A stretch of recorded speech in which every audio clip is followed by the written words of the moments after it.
Okay, I want to bring in Mitali Nikore into the conversation now. Mitali, I want to understand from you, and perhaps you will have a better grasp on this. As far as women's position in society is concerned, in terms of numbers, what is it that you can share with our viewers? How is it on paper improved? So, Devika, I've done a lot of research on women's labor force participation over the last 5 decades. And what we observe is that, at the time of independence in 1947 to 1955, the data actually shows us that India's female labor force participation rate was nearly 60%, because at that time our society was a very different society. We had women participating in almost all professions. Agriculture, of course, was the mainstay and continues to be even today. But over the last 5 decades, we've actually seen women's labor force participation successively decline over the last 5 decades. And now, today, it's improved a bit.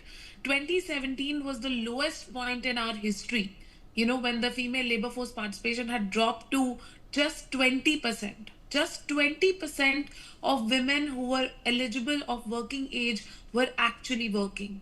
Today, that has increased to 40%. So we are at a much better position and things are improving. But it's about where are the women working. Nearly 75% of women, nearly three-fourths of women who are working in India work in the agriculture sector. They work on minimum wages. They work in casual labor. They don't have any written contract. They don't have a proper job. So in these situations, they are very vulnerable even when they are employed. Another 10 to 15% of women work in the construction and casual labor sector in urban areas. So your construction workers that you see all around you, they don't have any written contracts. So these kind of vulnerable professions which women are doing today, place them in a scenario where they can be harassed, they can be denied wages, they can be placed in a situation where they're like demanded sexual favors in return for wages. And I have interviewed so many of them. Domestic work is actually a preferred form of work in urban areas amongst women, because they feel at least my boss will be a woman. And when we talk about the corporate sector, when we talk about the startup space, of course, I think things are massively improving. We see that, the actual numbers of women who are working in regular salaried professions has nearly doubled in the last 5 years.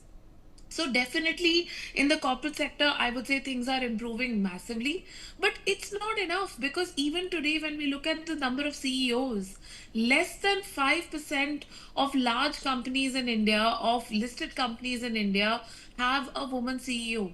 One of the best things that India did, and which the entire world has seen, is that India did a reservation for women on the boards of companies. So, because of that, nearly 15% of Indian companies have a representative, a woman representative on the board.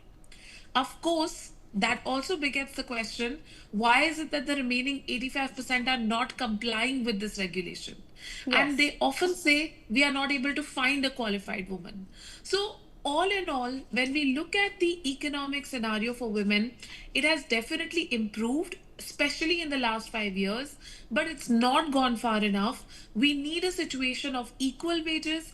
We need a situation of equal bargaining power, and we need a situation where women are getting qualified for non traditional But and that's leadership that's an positions. interesting point that you raised there, Mitali. When you say that 85% of the companies are not being able to comply with certain regulations that have been put in place to ensure that women actually do succeed in life, but they're saying that they can't find a qualified woman. But when you look at, say, competitive exams, or you look at school examinations, college examinations, women tend to be there on more so than boys. Girls tend to be more so than boys as far as school examinations or even college examinations are concerned on the toppers list. So, how is it that more and more girls are studying and are doing well academically, but still, when it comes to a job, it's very easy for a company to say that the woman is not qualified enough? Absolutely, Devika. And there's a massive thing that we are seeing called occupational segregation. So when, women are doing well in school, they are still picking up, and this is because of unconscious bias and the fact that, women are discouraged from taking up STEM subjects, for example.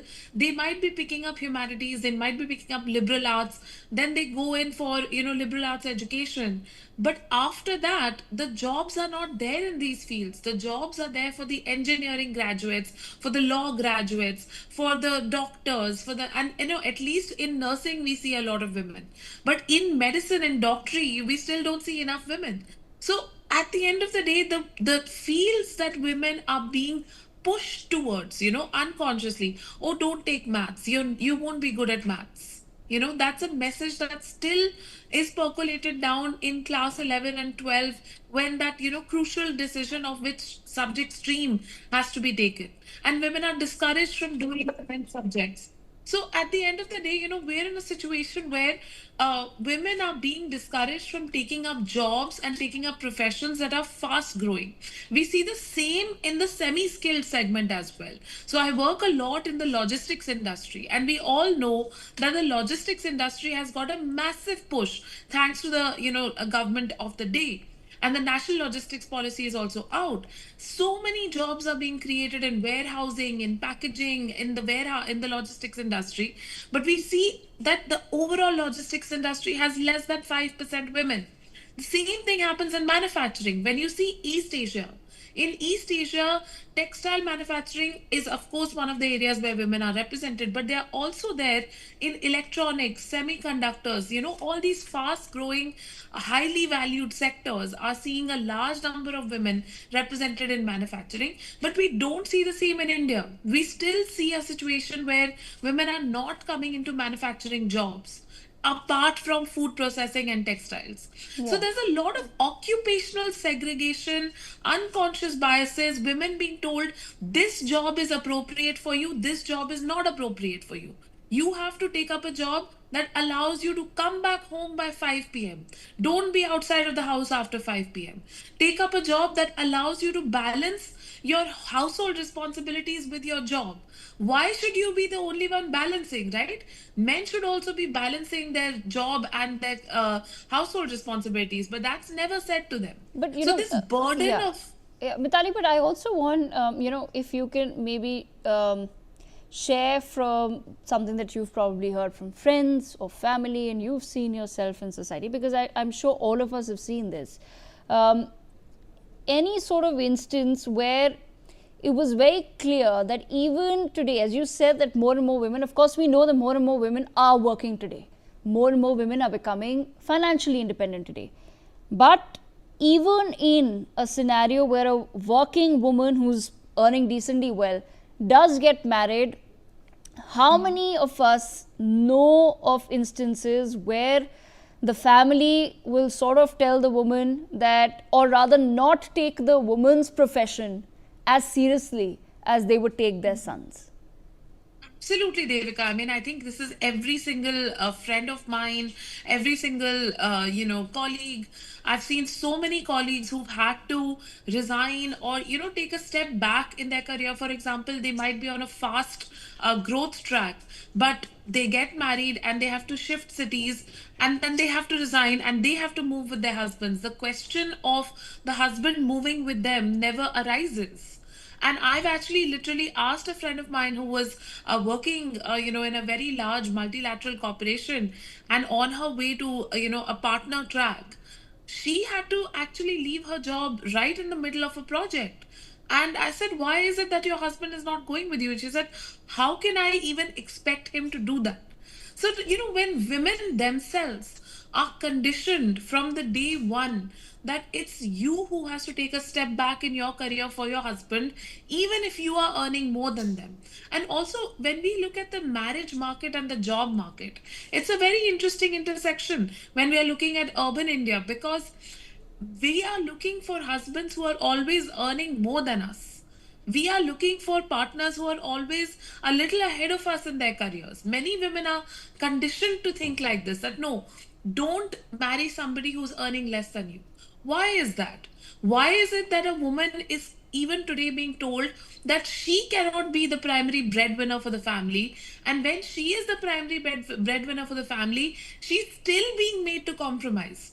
I know of so many women who are on, very high leadership positions, yet they are the ones who come home and make food for their family and for their kids, and they're very proud to do it. And that's amazing that, that women are able to balance so many things.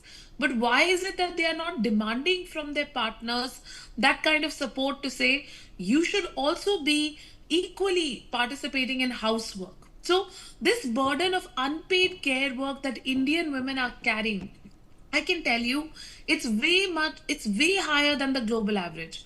In India, women are doing 5.6 hours of unpaid care work every day, while men do 30 minutes. Yeah, That's a yeah, 10x I read that. difference. I read that report that you're talking about. Yeah. That I heard that report. And when we look at the global average, it's 3x. So it's a 10x versus 3x difference. This attitude of Indian men has to change.